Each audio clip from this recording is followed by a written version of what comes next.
नमस्कार दोस्तों। आज हम आपको एक ऐसा कारनामा बताएंगे एक स्कूल टीचर का जो आपका पूरा दिमाग हिला देगा। तो इस कहानी की शुरुआत होती है रूबी देवी से। रूबी देवी जो कि 37 साल की एक महिला थी, एक गवर्नमेंट स्कूल टीचर थी। उसका रिसेंटली डिवोर्स हो चुका था।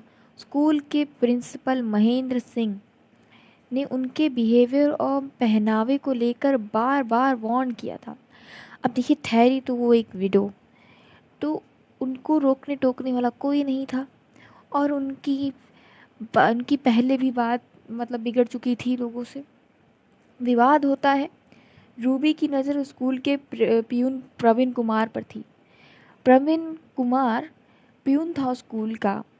और रूबी देवी की, जो कि मैम थी 37 साल की, उनकी नज़र उस पे थी।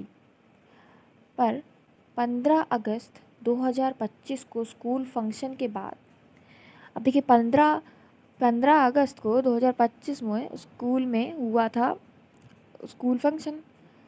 वहाँ पर उन्होंने प्रवीण के साथ स्कूल में प्राइवेट टाइम बिताने की कोशिश करी, जिससे प्रिंसिपल ने पकड़ लिया और फिर वार्निंग दी।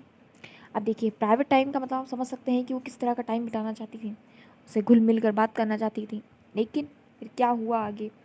असली क्राइम की शुरुआत यहाँ से होती है, जब प्रिंसिपल ने उनको टोका, उनको वार्निंग दी। यहाँ से ही तो शुरुआत होती है असली मुजरिम की। क्राइम की शुरुआत कुछ यूं ही। 25 अगस्त 2025 को रूबी ने अपनी पड़ोसी की महिला जया के 10 साल के बेटे नीतीश को ट्यूशन पढ़ाना शुरू किया। नीतीश पढ़ने में कमज़ोर था।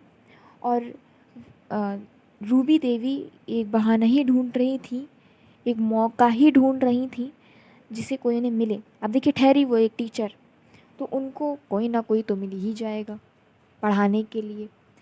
तो यहाँ से ही क्राइम की शुरुआत हुई हुई, जब जया के बेटे को, जो कि उनकी पड़ोसी थी, उनके 10 साल के बेटे नीतीश को ट्यूशन पढ़ाना शुरू किया। और जब शुरू किया तो प्रवीण के नंबर, नीतीश के नंबर भी अच्छे खासे आने लगे। और इवेंट कम हुआ जब प्रवीण ने रूबी के फ़ोन कॉल्स इग्नोर करना शुरू किया। प्रवीण और रूबी, तो आप इस कहानी में देख ही चुके हैं कि वो क्या मोड़ पर आ गए हैं। अब आप जान सकते हैं इसी बात से कि रूबी और प्रवीण का चलने लगा था अफेयर। रूबी का डिवोर्स हो चुका था 37 की उम्र में। रूबी का डिवोर्स, और रूबी के अंदर चाह थी दूसरी शादी की। पर रूबी की उम्र देखकर वो दूसरी शादी नहीं हो सकती थी।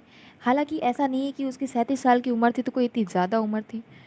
ऐसी उम्र थी कि अधकचरी उम्र थी जिस बीच में वो शादी कर सकती थी।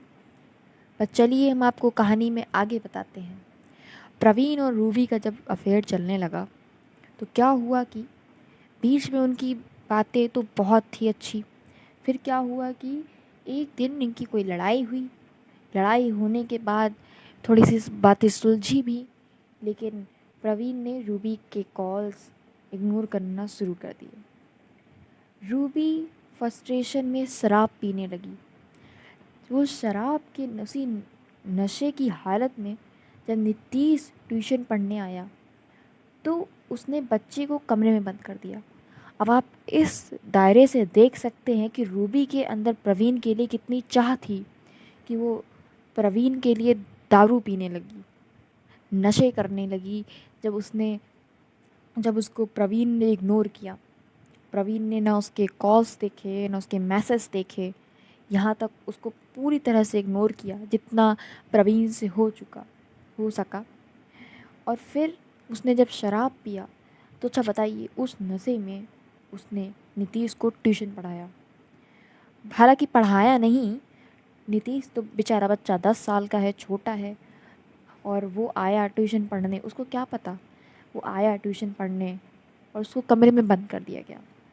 बताइए, रूबी को ट्यूशन पढ़ाना था नीतीश को और उसने बंद कर दिया उसको कमरे में। बच्चा अंदर से चिल्ला रहा था, बहुत ही दरवाजे पे पीटा और बहुत ही गिड़गिड़ाया। पर रूबी ने दरवाज़ा नहीं खोला। जब नीतीश ने उसे बहुत ही परेशान कर दिया तो रूबी ने दरवाज़ा खोला, वो अंदर गई और अंदर से दरवाज़ा लॉक करके उसके साथ गलत काम किया। एक छोटे से बच्चे को यूज़ किया। वो एक औरत होके एक बच्चे को यूज़ कर रही थी, वो ऐसी औरत थी। उस बच्चे के साथ उसने अपने फ़िज़िकल अफ़ेयर बनाए। वो बच्चा था उसके साथ अपनी मन की चाह को ऐसे आगे अपनी एक सैटिस्फैक्शन लाने के लिए उसने एक बच्चे का इस्तेमाल किया, जब प्रवीण ने उसको इग्नोर किया। प्रवीण खैर उसे इस बात से इग्नोर कर रहा था क्योंकि प्रवीण ने एक दूसरी महिला देख ली थी। हालांकि प्रवीण तो एक प्यून था और उसकी शादी नहीं हुई थी। प्रवीण की शादी की बात जब चली थी तब इसका अफेयर रूबी के साथ था, पर वो रूबी को उस तरह नहीं पसंद करता था जिस तरह पसंद किया जाता था। प्रवीण ने रूबी को सिर्फ अपना यूज़ एंड थ्रो समझा। प्रवीण हमेशा बस रूबी को यूज़ करता था, उसके पैसों पर ऐश करता था और हमेशा बस उसके खाने पीने और हल्की चीज़ों में ध्यान देता था, बाकी उससे ज़्यादा कोई मतलब नहीं रखता था। रूबी उसके लिए पागल हो चुकी थी, पर उसने प्रवीण ने उसकी एक न देखी। प्रवीण वो हमेशा से एक सीधे रास्ते पर चला, पर उसने जो गलत काम रूबी के संग किए वो बहुत ही गलत थे।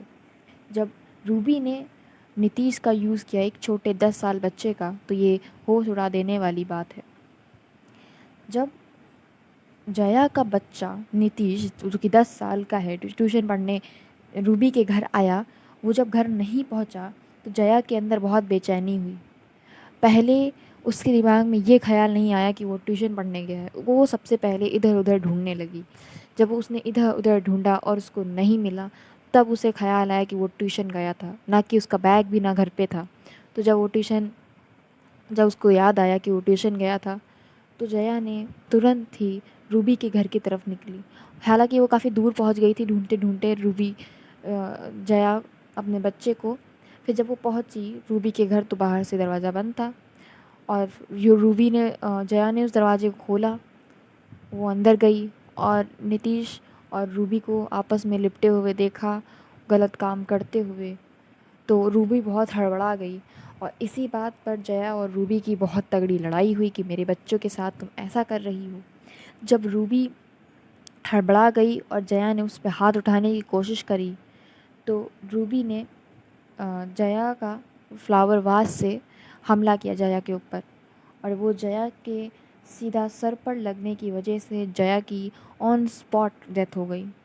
जब जया गिर के मर गई तो मौके पर ही पुलिस पहुंच गई, क्योंकि जया ने पुलिस को इन्फॉर्म कर दिया था क्योंकि उनका बच्चा नहीं मिल रहा है।